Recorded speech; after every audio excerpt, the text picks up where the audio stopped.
মৰমৰ ছাত্ৰ-ছাত্ৰীসকল আজি মই তোমালোকৰ লগত CBSEৰ কি স্কলাৰশিপ আছে সেই বিষয়ে আলোচনা কৰিম। ইতিমধ্যে যোৱাকালি আমাৰ CBSEৰ ৰিজাল্ট হৈ গল।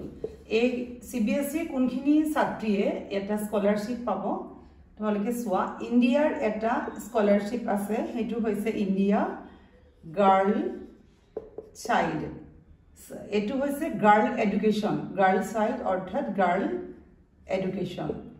ইয়াৰ কথা হৈছে এটো সিঙ্গল, এটো দিয়া হয় অনলি সিঙ্গল গাৰ্ল চাইল্ড, যাৰ মাত্ৰ এজনী ছোৱালী আছে সেই ছাত্ৰী গৰাকীয়ে পাব ওয়ান গাৰ্ল চাইল্ড, যাৰ এজনী ছাত্ৰী অৰ্থাৎ এজনী ছোৱালী আছে।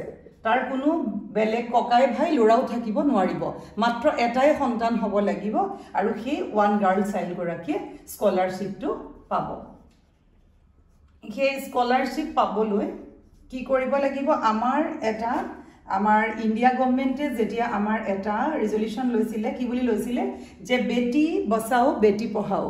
ইয়াৰ কথা আছিলে কি আমি ছাত্ৰীখিনিক কেনেকৈ আগবঢ়াব পাৰোঁ। গতিকে এইটোৰ কাৰণে এইটো তাৰ সেই সময়তে সেইটোৰ শ্লোগানটোৰ ওপৰত বেটি বচাও বেটি পঢ়াও এইটোৰ ওপৰতে আমাৰ কি আছিলে যে এটা only CBSEৰ only one girl child, যাৰ এজনী ছোৱালী আছে তেওঁলোকৰ কাৰণে 11 আৰু 12ৰ কাৰণে কি বহা হৈছিল এটা স্কলাৰশিপ দিয়া হৈছিল। গতিকে এতিয়া যেহেতু আমাৰ অলৰেডি আমাৰ CBSEৰ ৰিজাল্ট দিছে, গতিকে আমাৰ যিখিনি ছাত্ৰ-ছাত্ৰীয়ে 11 আৰু 11ত পঢ়িব বা কোনোবাই 12ত পঢ়ি আছে তেওঁলোকৰ ৰিনুৱেল হ'ব, 11ৰ খিনিয়ে পাৰিব আৰু তেওঁলোকে যেটো CBSE ৱেবসাইটত গৈ পেলাই তেওঁলোকে চাব পাৰিব। আৰু তাত যিখিনি জুনে CBSE school affiliated CBSE school সেই স্কুলখনত তেওঁলোকৰ ছাত্ৰীজনীয়ে যদি 60% পায় তেওঁ এই স্কলাৰশিপটো এপ্লাই কৰিব পাৰিব।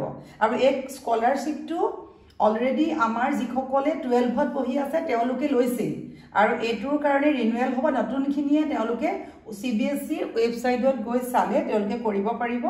অফিচিয়েল ৱেবসাইট আছে আৰু এইটো বৰ্তমান 2023ত অলৰেডি পালে, 2024ত পালে আৰু 2025তো ছাত্ৰীখিনিয়ে কৰিব পাৰিব। চেন্ট্ৰেল বোৰ্ড অফ সেকেন্ডাৰী এডুকেশ্যনৰ আন্ডাৰত এইটো মেৰিট স্কলাৰশিপ হয় আৰু এই স্কলাৰশিপটো 60% থাকা ছাত্ৰীয়ে যিনে এতিয়া 11 পঢ়িব অৰ্থাৎ 10 পাছ কৰিলে সেই ছাত্ৰীসকলে পাব। যিহেতু এই কথাবোৰ বহুত ছাত্ৰীয়ে নাজানে বা এটো জানিবৰ কাৰণে মই শেয়াৰ কৰিলো, গতিকে এটো বহুত ভাল খবৰ।